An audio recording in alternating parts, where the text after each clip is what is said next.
Hello guys, আশা করি তোমরা খুব ভালো আছো।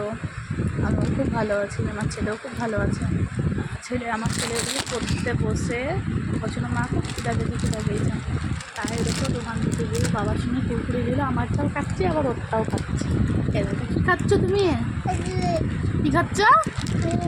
কী খাচ্ছ একটু দেখাও, ভালো করে ভালো করে ভালো করে বসো, ওরকম করতে হয় না, ভালো করে। হ্যাঁ দেখো কী খাচ্ছ, দেখাও দেখাও কী খাচ্ছ? কুরকুরে। হাই করে দাও সবাইকে, হাই করে দাও, হাই করে দাও। আর ভালো করে তাকাও, এরকম করে তাকাও ভালো করে। আগে হাই করে করো, বলে তোমরা খাবে, খাই দাও একটা ওদেরকে।